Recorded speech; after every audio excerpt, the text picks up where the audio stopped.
Thank you very much, and thank you very much to all the delegates that are present here today. It's a pleasure to see you here and to see your active participation. So I will have the honor to open this second session, where we will focus mostly on the future of trade preferences. So how the future will look like and how we can move towards what we call a new market access cooperation. As you see here is a bit of a recap. My two colleagues already presented to you Chapter 1 and Chapter 2. I will have the honor to present Chapter 3, so trade preferences today, and my colleague Ebru will then touch on the future of trade preferences and new market access cooperation. So when we look at trade preferences today, we see these four major trends. My colleagues already touched upon them significantly. But here I just would like to give you a recap. So first of all, while trade preferences have supported beneficiaries' export expansions, particularly in labor-intensive products, this was what Mesut was explaining as well, the scope for preferential trade tariff advantages is shrinking. Why? This is due to the fall of MFN and applied tariffs globally. We then have the second point on a weak competitive advantage. So although LDCs still enjoy sizable tariff advantages, these are not providing a strong competitive edge over the direct competitors. So we'll see other developing countries in this case. We will see some graphs later that can help us to understand this. When looking at the new trade environment, we can see that tariffs no longer represent the largest source of trade cost, and that this is due to different factors. The main is that NTMs are now a big source of cost for export, let's say for trade, and in addition, the emergence of global value chains in the last decades has made the use of trade preferences quite difficult. Finally, we will look at new sources of competitiveness. So what Mesut was already saying about FDIs, about technology, about skills. We'll touch upon services as well and how much they are gaining importance for developing countries' export diversification. So during this presentation, we will deep dive into each one of these elements, but before doing so, I would like to show you another graph that is quite important and reflects a change that happened in the global trade in the last 50 years or so. And here it is. So here we can easily see that the relative size of developed countries as export destinations has decreased over time in favor of developing countries. So we can see that in the 1970s, the 16 developed markets that were providing GSTP schemes, so here you can see there is the blue line, absorbed almost 60% of export from non-LDCs developing countries. What's the situation now? So in 2022, they absorbed around 47%. Their share in LDC exports fell even more and halved from 77% in 1970s to 38% in 2022. This is the gray line that you can see on our graph. So what we say is that, in other words, the relative size of market demand the developed countries can offer to non-reciprocal trade preference beneficiaries has decreased. What happened then? So the contrast is what happened with developing countries. So the share of the 9 developing countries offering LDC-specific preferences for LDC's exports, surged from just 4%, you see the yellow line in 1970s, to 38% in 2022. So this helps us to shed a light a bit on the importance of developing countries in offering such schemes and what they mean for the development of LDCs. A couple of slides ago, we were talking about the fall of MFN and applied tariffs and how they're both like reducing the scope for preferences. Here you can see the graphic evidence. So here we can clearly see the decline in MFN and applied tariffs since the beginning of the 1990s. In blue we can see the MFN rate, and in yellow the applied rate. What happened is that as a consequence, the scope for tariff preferences has squeezed, leaving preferences providing a much smaller advantage to beneficiaries. We might ask, what are the causes of this trend? So we already can guess some of them, and main causes are the implementation of the GATT Uruguay round, results between the 1995 and 2005, as well what we were discussing earlier, what we touched upon multiple times, is the expansion of bilateral and regional FTAs. These two factors both concurred to lower both MFN and applied rates globally. So we can see now that the average MFN rate, again in blue, is around 8.9%, and the applied rate is around 5.4%. And these are 1/3 of the respective levels in 1990s. When then we look what are the consequences of this fall in rates, this is a graph that I believe can help us understand quite a bit. So on the left-hand side, we can see that the nominal preference margin, so this is what we measure by the difference between the MFN rate and the applied rate faced by LDCs in the 16 GSP granting markets.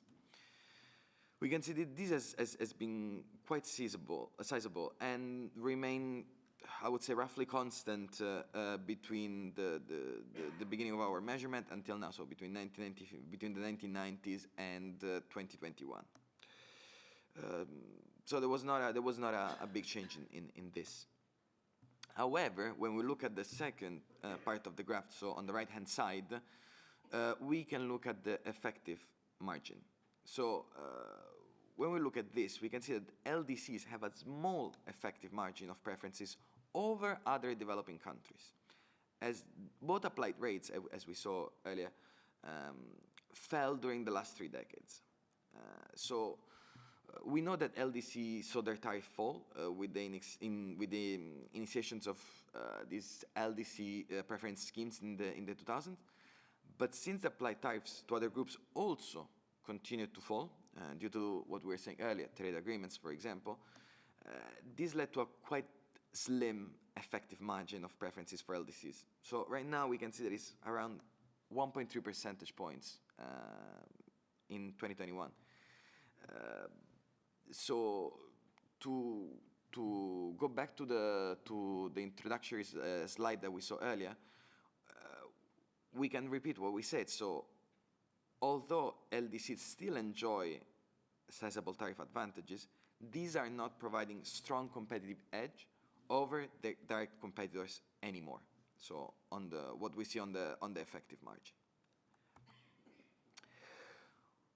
When then we look at the products enjoying preferences in more detail, so we break down by product the preferences, we see that preference margins that are higher than 5 percentage points are available only in 5 out of a total of 21 product categories in developed markets. So these are the blue bars that you see in these graphs. And these are namely prepared food stuff, animal or vegetable fats and oils, animal products, vegetable products, and textile and apparel. The situation is slightly is quite similar for developing country markets. So these are the yellow bars that you see here. In this case, 9 product categories enjoy high preference margins, so what we say more than 5%. And in this case, we have like footwear and headgear, we have wood articles, raw hides, and works of art.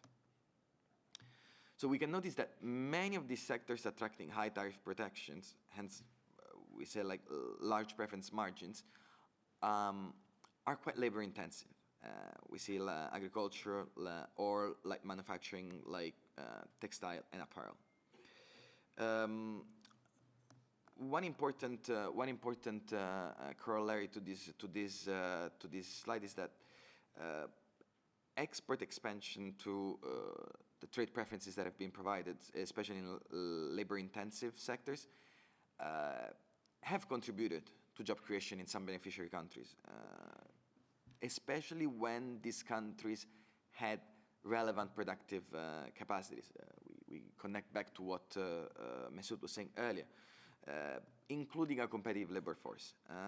This is, for example, the case of Bangladesh and Vietnam, and how the garment, textile, and footwear sectors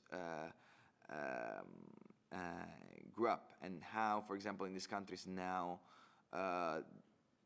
they employ nearly 5 million workers per country. So it's quite a sizable portion of the workforce.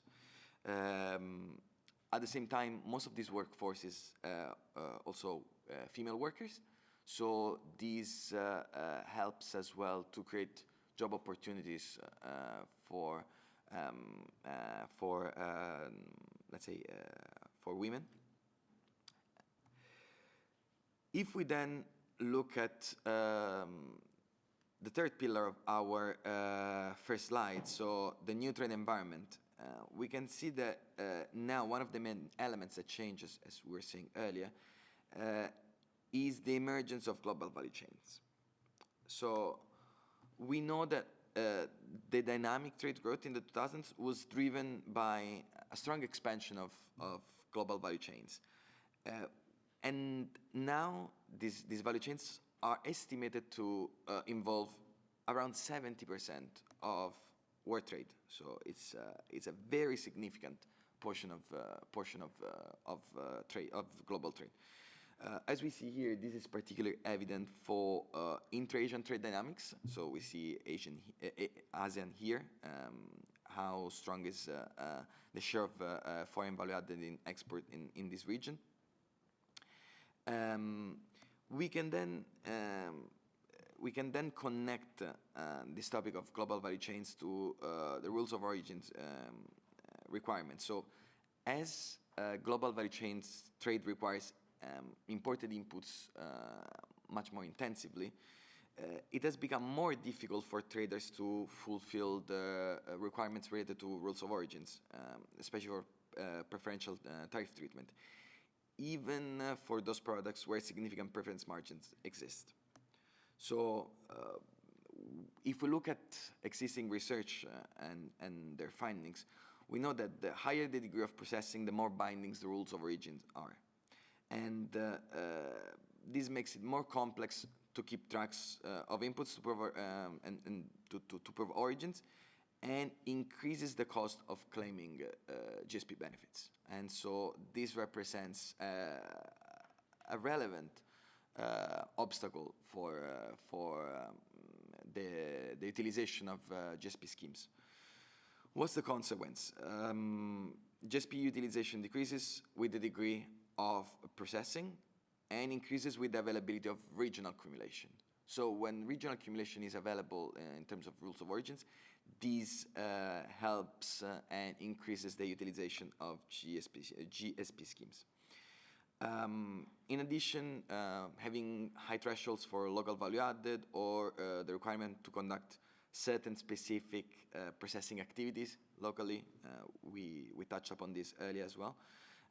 These elements have limited the use of preferential tariffs, especially by those LDCs that do not have a sufficient domestic industrial base, so that might struggle to perform certain specific processing activities in loco, so locally. Another topic that we touched upon earlier, and that was as well touched upon by the delegate of Cambodia, is NTMs. So we see here how much NTMs change the trade environment in the last 3 decades. So right now we know that custom duties no longer represent the most important component of trade costs. However, these are NTMs. We know that non-tariff measures now represent a big share of trading costs. But just to agree on a definition, what do we mean for non-tariff measures?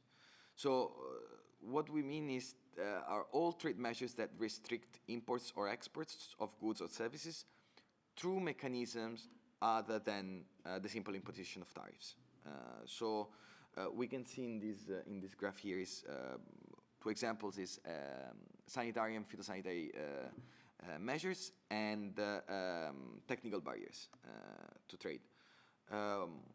Just to give a couple of examples, SPS are, for example, all the regulations are around like the maximum level of pesticides residues in food that countries can apply.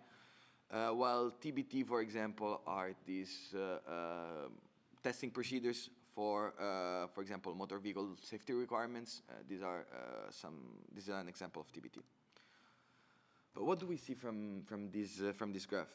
We see that according to WTO, the notifications, the cumulated notifications of SPS and TBT in 1995 were 587. So already a good amount. In 2023, we had 6,062 notifications. So more than 10 times the number of 1995. What is the issue with NTMs? We might ask ourselves.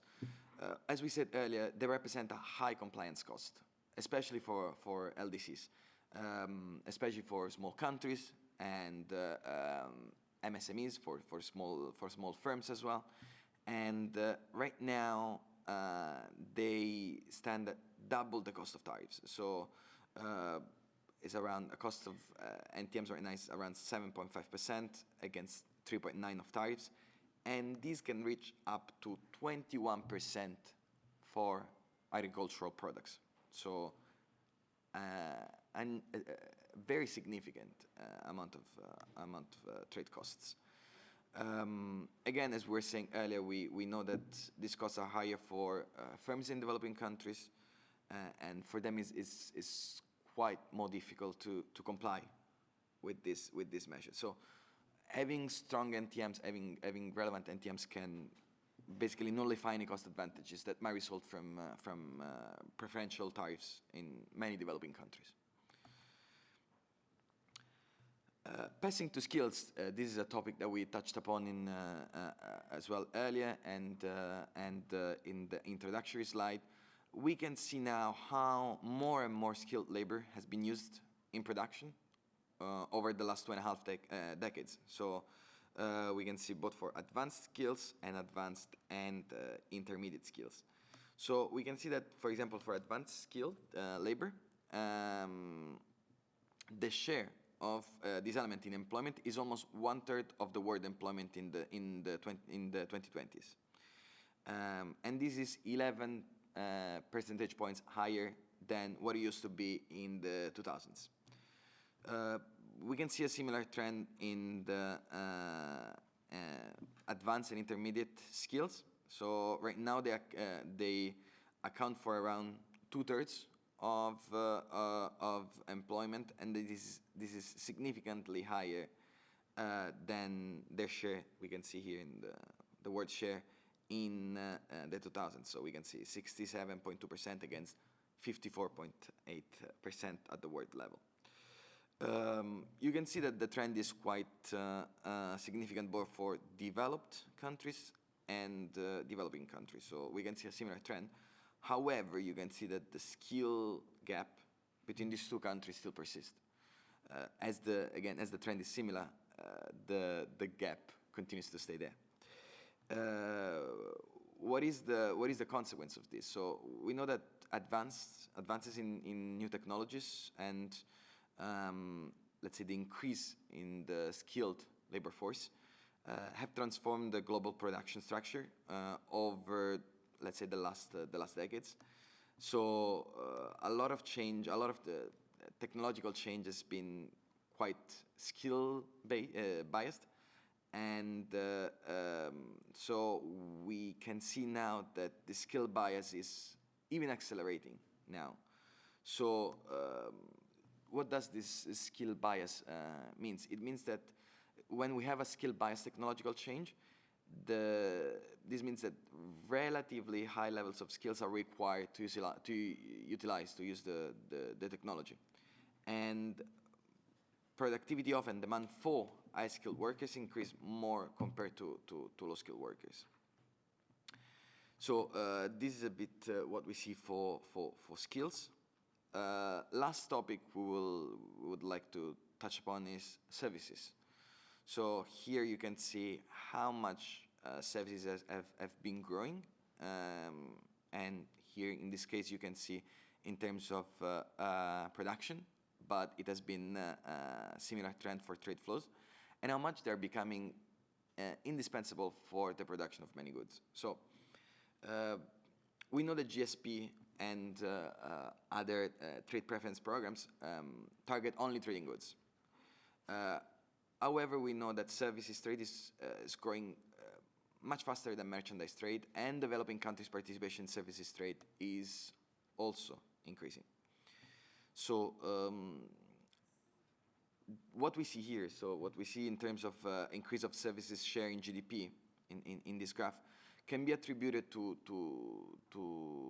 different factors. So one is the increasing importance of certain services in conferring like a competitive edge to make more competitive manufacturing and agriculture. So touching on, for example, research and development activities, having better R&D, better product design, better logistical systems, e-commerce channels, marketing, after sales. These are all elements that can give a valuable competitive advantage to companies.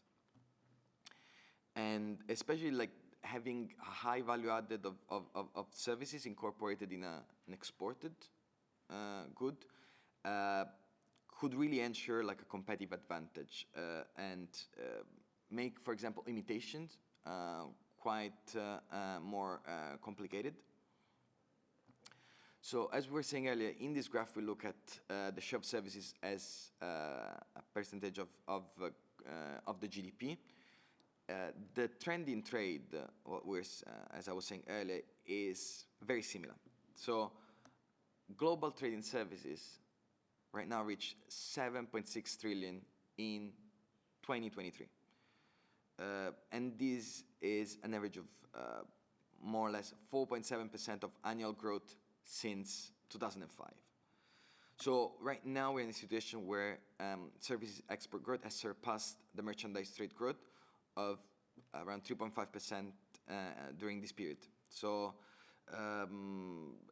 this sector, so services, has proved to be quite as well dynamic for developing countries and developed countries alike. We know that developed countries are still like the main exporter of services, but developing countries are gaining more and more traction on this in this sector. What is the conclusion on services is that we know that these services can offer diversification opportunities. What we were saying earlier as well, like what can be new avenues of diversification, trade can be one of them. So we go back to the first slide that we presented, and after we have looked at so many elements, we can have, let's say, new eyes on the topic that we discussed. And so again, here I would like to leave you on this slide. So we have seen that trade preferences have supported the expansions of export for beneficiaries, but that the scope for preferential tariff advantages is shrinking. We can see that LDCs still enjoy tariff advantages, but these are not providing a strong competitive edge over their direct competitors, so other developing countries. Third item, so third topic, the new trade environment. So tariffs are no longer so important as a trade cost, but it's rather NTMs, and that global value chains are making more difficult the use of trade preferences due to rules of origin requirements.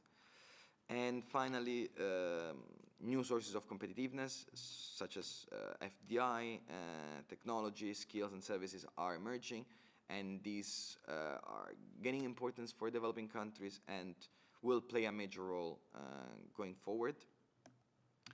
So I would like to close here, and thank you very much for your attention, and I give back the floor to my colleague, Brenda. Thank you so much. And now, last but not least, we're going to conclude this presentation with our colleague, Ibru. Over to you.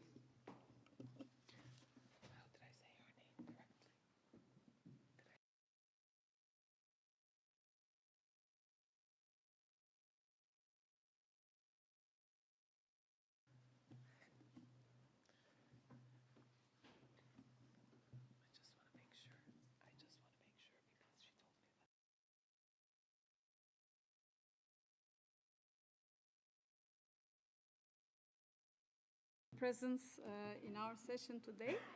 I would like to actually, you have seen all the analysis presented by my colleagues. So in my part, I will focus on the last chapter of the report, which is looking into the future of trade preferences, meaning that we reflected on what could be done to improve the trade preferences and what could be done to enhance their, the elements therein a little bit more, in order to facilitate export diversification and development in developing countries.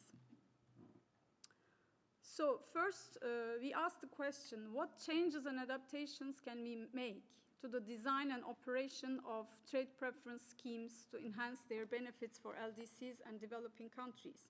So here we reflected on, based on the existing schemes, and what can be done, what tweaks can we make to these existing trade preference schemes to improve them. First, we looked at their design and operation. We thought that the room for increasing the preference margin is limited. As you have seen in the many graphs presented by my colleagues, Federico presented you that for LDCs, for example, the effective margin vis-à-vis their competitors, which are other developing countries, is only 1.3%, which is not much. All this due to falling MFN tariffs, applied rates, and so on. So we thought there can be improvement, we can do some improvements on the utilization of these schemes, on their coverage and transparency. I will try to explain each of them. So to improve the utilization of preferences, we mentioned that there are some elements that make it difficult to use these schemes. There's a cost also for utilizing these schemes. For example, rules of origin, you have to prove the rules of origin. There's certification and proof requirements. So this is a costly element. But if we make the rules of origin less strict, if we make reforms on the rules of origin, maybe this can increase the utilization of existing schemes already. As one of my colleagues showed, the reforms on the rules of origin, moving from double transformation to single transformation, in the case of EU, Canada, and Japan, and in AGOA also, we have seen a very big impact of this rules of origin reform on the rate of utilization of these schemes. So that is one thing to consider, maybe. Another point is coverage of these schemes. Well, the LDC schemes are almost 100%, have 100% product coverage. We don't have any margin there, but if we look at non-LDC schemes, we can still improve these schemes for non-LDC countries by increasing their product coverage. But talking about LDCs, I'm sorry, the duty-free, quota-free schemes, not all of them might have 100% coverage, so there might be room to improve these schemes also in terms of their product coverage. So there is still a little bit of room there to improve. And on transparency, what we meant is to disseminate information about the existence of these schemes and the advantages they provide in the beneficiary countries to businesses, to exporters, so that they use these schemes. Sometimes the non-utilization is due to not being aware of the existence of these schemes. Even when we had a webinar in the past weeks, and one of the speakers was saying that even in Africa, some businesses need to be, there is need to raise awareness among businesses about the AFCFTA's advantages. So we might take it as given, but sometimes we need to do an effort to disseminate the information about these schemes to businesses. And then there is the aspect of collecting and making available the data, the preferential trade and tariff data, so that we can see whether the schemes are being used by our exporters, where are the bottlenecks, what can we do as policymakers. This is also an area from the beneficiaries' perspectives that we can look at. And the second point, as I mentioned, regarding the duty-free, quota-free schemes, we can maybe think of increasing the number of countries granting these preferences. So there can be some room to explore there. And thirdly, these schemes need to address concerns of non-LDC developing countries. Countries like SEEDs, landlocked developing countries, post-conflict, post-disaster countries. So they are not in the LDC group, but their concerns could be also considered in these schemes. But of course, when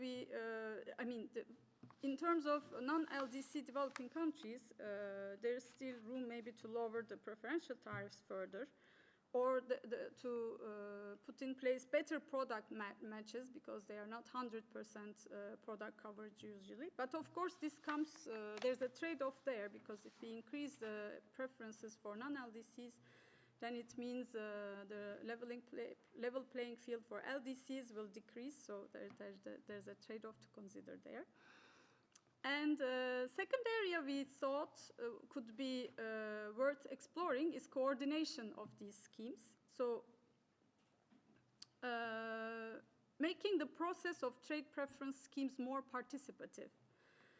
These are voluntary schemes, so they are designed by granting countries, and beneficiaries might have little say, if any, in the design and implementation of these schemes. Maybe putting in place some coordination mechanisms between donor countries, granting countries, and beneficiary countries could be helpful. It could provide an opportunity for beneficiary countries to point to their areas of interest and or the problems or challenges they are experiencing with these schemes, and the granting countries, if they can, hearing the experiences on the utilization of schemes, can make some tweaks to improve their schemes.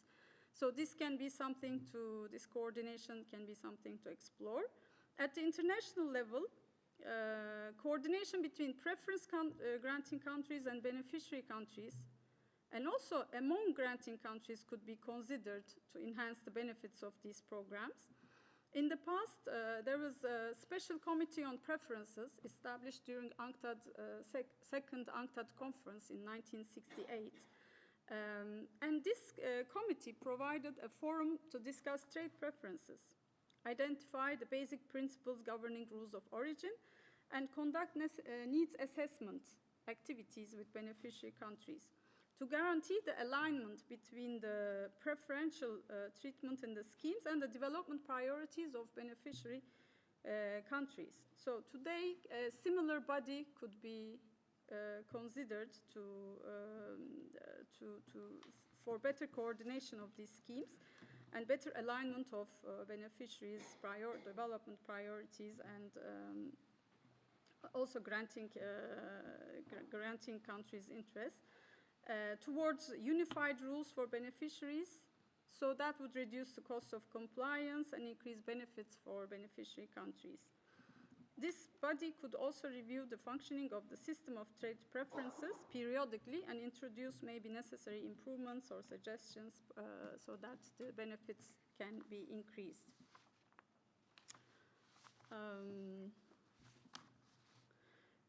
These were the ideas we came up with for looking at existing schemes, how can we improve them. Now I will move on to other areas which were pointed out by my colleague Federico when she was talking about global value chains,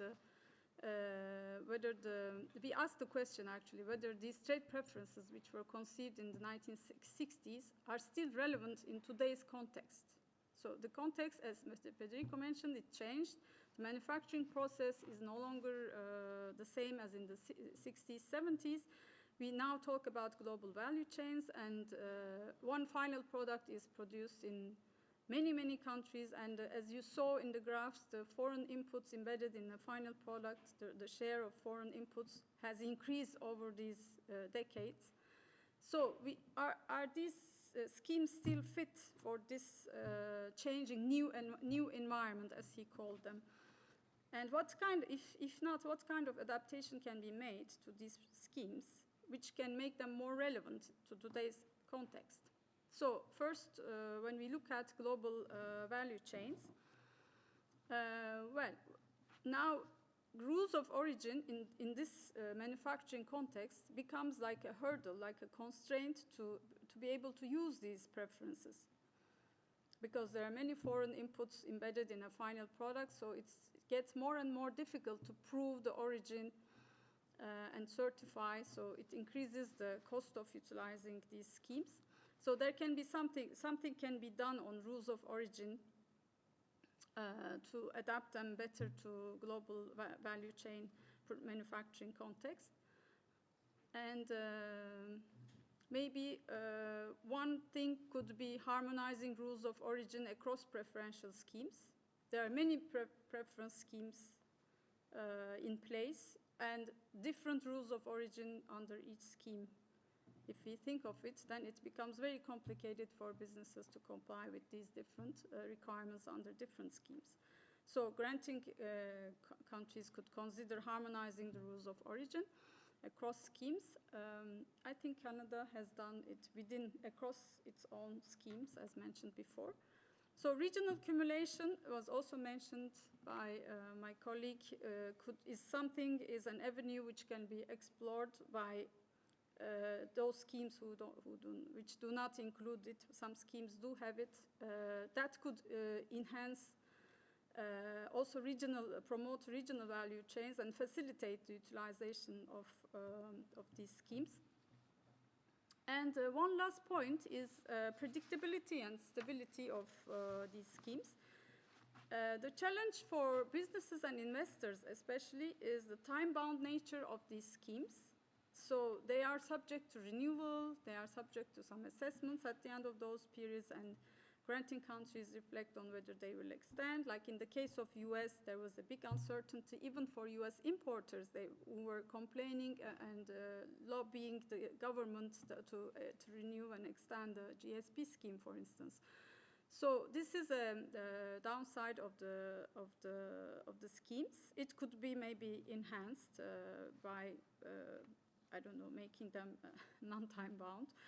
So it is one area that could be looked at, because it's important for businesses. Uncertainty can lead to underutilization of the schemes. and prevent the establishment of long-term commercial relationships. Also the investment, if there's preferences for a country and you would try to, as a beneficiary country, you can try to attract FDI, saying that, look, in this sector we have preferences to these major markets, but then if it is, the schemes are there, we don't know for how long, whether they'll be renewed or not, investors may be reluctant to engage. So this is another area. And again, new part of this new environment. Now we have industrial policy back on stage again, especially in developed countries, which have some programs. They have, they provide incentives and based on, we can say, local content requirements, inputs coming from the country, their own country, but also the countries, their trading partners, countries with which they have FTAs, for instance. This is one of the requirements in the Inflation Reduction Act of 2022 of the United States. So we reflected on whether these industrial policy programs in developed countries could incorporate or link to the existing preferential schemes and the beneficiary countries they offer these preferences to, whether like these requirements of benefiting from incentives under these industrial policy programs could be extended to inputs if they are coming from NRTPs, non-reciprocal trade preference schemes, instead of not only US, not only FTA partner, but why not also the NAGOA or a GSP partner? So this would support like a win-win situation, supporting beneficiary countries and also the industrialization efforts in granting countries themselves. So these were the questions we raised based on this new environment. We are talking about global value chains and new industrial policy coming back. Then we looked at some other areas also mentioned by Federico. You have seen he presented very nicely the importance or the significance of some of these areas, like NTMs, number one. As he said, tariffs are no longer the major trade cost, it's NTMs. And he mentioned some figures, and they are even more important for agricultural products, which is a priority sector, I mean, the dominant sector in many developing countries and LDCs. So could these trade preferences schemes be used as a tool to address these difficulties, challenges linked to NTMs? What can be done, or what can be done through these schemes? So we thought about regulatory cooperation, because there is no possibility of offering less relaxed NTMs to some countries and more strict NTMs to others. This is not an area where you can distinguish like tariffs, because we are talking about standards on products and production processes. So regulatory cooperation, we thought, harmonization and mutual recognition of technical regulations and standards can be possible, and mutual recognition agreements can reduce the trade restrictive effect of some NTMs.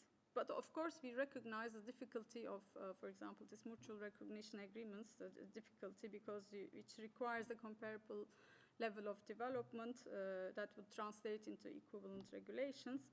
So it's a challenging area, but regulatory cooperation, at least among donors, why not? I mean, the exporters, businesses trying to comply with different NTM measures in different donor countries, different export destinations.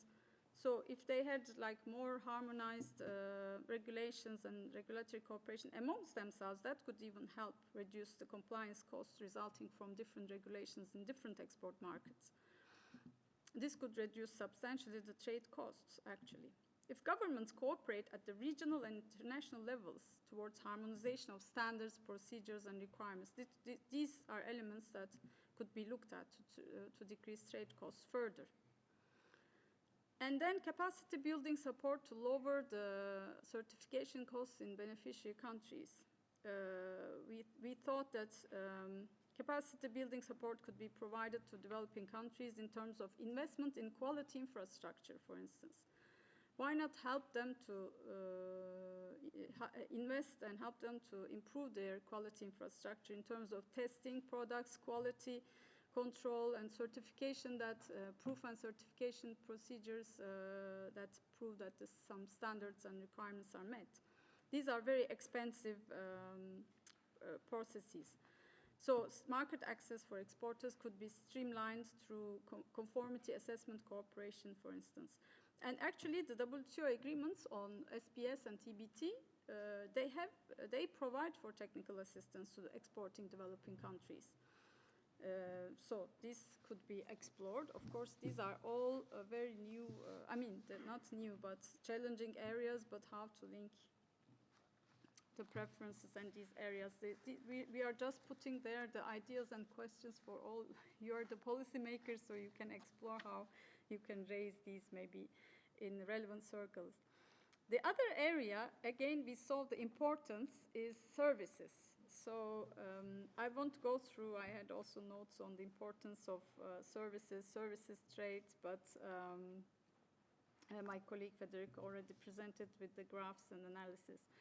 So what can we do? Could we integrate services elements into trade preferences when we look at beyond tariffs? Can it be a second, like trade in goods and trade in services could be another area? Well, there we have an example, LDC services waiver. Could we use this as a basis, as an example for something like GSP for services? Because studies show, and we hear this, that some developing countries, LDCs, they present high potential in some of the services sectors, like digitally deliverable services, tourism, and some others. So why not put in place, integrate this element into trade preference schemes to tap on this potential and to support the services development in the beneficiary countries? So again, there is scope, we thought, to advance the services trade facilitation agenda by collecting and developing data on services trade in developing countries in LDCs, especially because there's the LDC services waiver already. So that could help with the better policy making, better decision making in this area.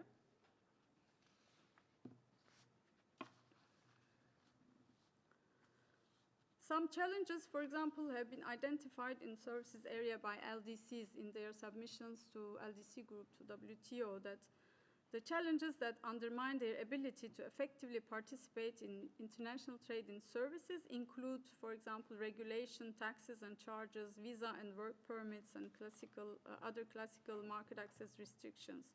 Maybe TPs, the trade preferences could address some of these restrictions, I mean, more broadly to targeting the beneficiary countries, not in addition to LDC services waiver.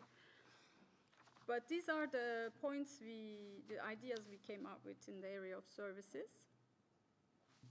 And again, the third area is FDI. Again, we looked at it and we have seen the importance of investment, skills development, investment, whether through FDI or domestic investment, but investment, I think, is key to export diversification in general. Of course, FDI can help, can be a driver of global value chains and export diversification in developing countries. So in this case, if FDI is important, we will look more into this FDI aspect in our upcoming trade preference outlook report. But policies that promote and facilitate FDI may benefit developing countries' export diversification. First of all, the global value chains have exposed the importance of trade and industrial policies. Also, when we look at it from the beneficiary countries' perspective, their own domestic policies are also important to put in place policies to facilitate their integration to global value chains. Like on the trade policy front, look at their tariffs on import tariffs on inputs that they need to produce the product which is within the value chains. So if you impose high tariffs, that would decrease your competitiveness. But if you decrease your tariffs on those inputs, that will increase your competitiveness. So domestic policies are also important. And also domestic export and investment policies like establishing special export zones, those become important to benefit from FDI and global value chains.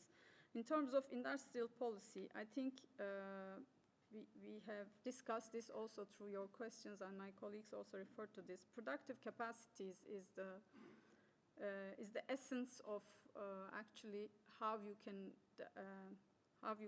diversify your economies. That is the way I see it. Productive capacities and skills development. Those are the points while I was listening to my colleagues and the discussions you triggered. Those are the two very important domestic policy elements that can, help diversify. So we looked at the relationship between exports by multinational enterprises to countries where the FDI comes from. So we see that, studies show that there's a positive relationship. So if a country provides trade preferences to a developing country and there is multinational enterprises acting there, so they would, the more there is this trend, the higher preferences they will get on these products exported by their multinationals to the home country where the investment comes from. So it's an interesting observation and point to consider. And third point, outward FDI. So from the perspective of granting countries, it's important to incentivize outward FDI towards trade preference beneficiary countries. We thought it could support the utilization of preferences and also the export diversification in these countries. On the side of from the part of beneficiary countries, this FDI inflow could be incentivized by, for example, setting up one-stop shop for investors. Our investment division colleagues are promoting this in their, I think in the last report, WIR, you might have seen. Another important area, again, an area my colleagues have mentioned, is access to technology. As you saw in the graphs, the skill input, skill elements in the products are increasing, have increased substantially since over the last decades. So access to technology is important, and we thought whether we could use, whether trade preferences schemes could be used for preferential transfer of technology in favor of LDCs. For instance, there is a provision even in WTO TRIPS agreement, Article 66.2 provides for that. So how can it be operationalized, whether the trade preference schemes could be a tool to implement this? Another element in this technology area is the country's technology absorption capacity. Again, we come to capacities. Because to adopt the technology, you have to know how to use the technology, how to operationalize, and then when the investor leaves, or if you want to do it by yourself, you have to learn. You have to have the capacity, you have to have the skills in place, the people who know, the know-how in place. So technology absorption capacity is also important, both to attract the technology and to keep and improve and use it.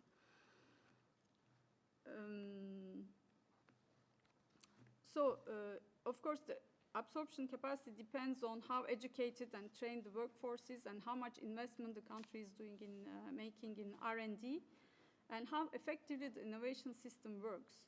So some of these policy measures are areas where the beneficiary countries can focus on to build their strengths.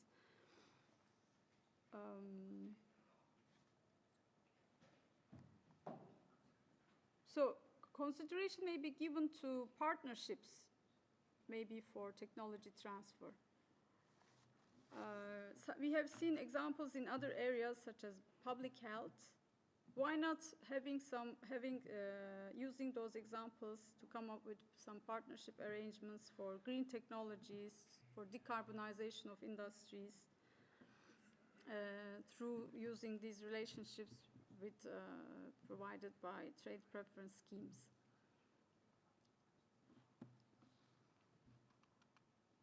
And the last area is development cooperation. That is where we had the idea of new market access cooperation. So all these elements, the 5 elements that I have presented as a framework, new market access cooperation, not only tariffs, but other areas. Why not make it broader to include all these elements? So development cooperation is the last one.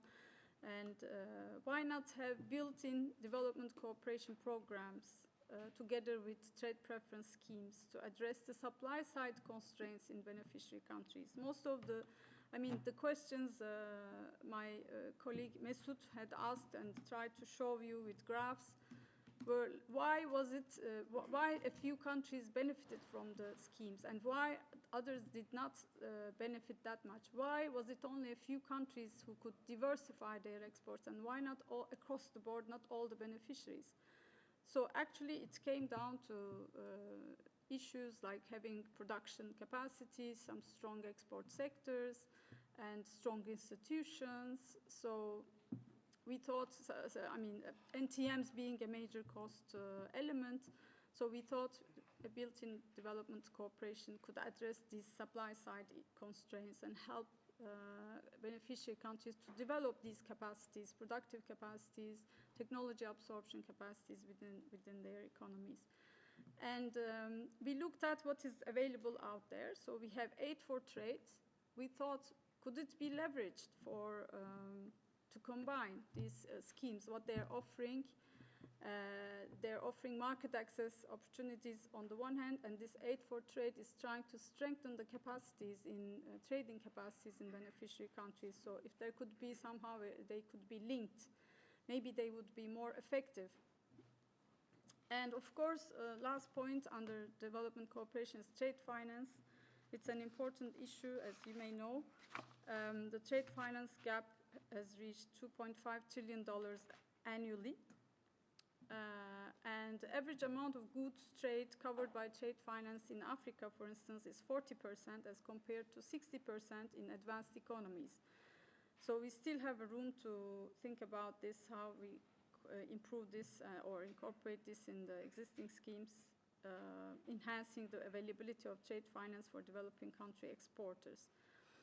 That could also increase the utilization of preference schemes, probably. And these are the 5 areas we looked at beyond tariffs. And my key messages are, first, as we said, trade preferences contributed to some extent to export growth of developing countries, but to different extent, and more to some countries and not enough to benefited other countries. And secondly, international trading environment today is much different, and today we especially have other challenges the trading system is going through. So we need to revisit these non-reciprocal trade preferences. And we thought there's need for deeper and wider cooperation beyond tariffs, which we called, as I tried to present to you, new market access cooperation. Thank you very much for your attention.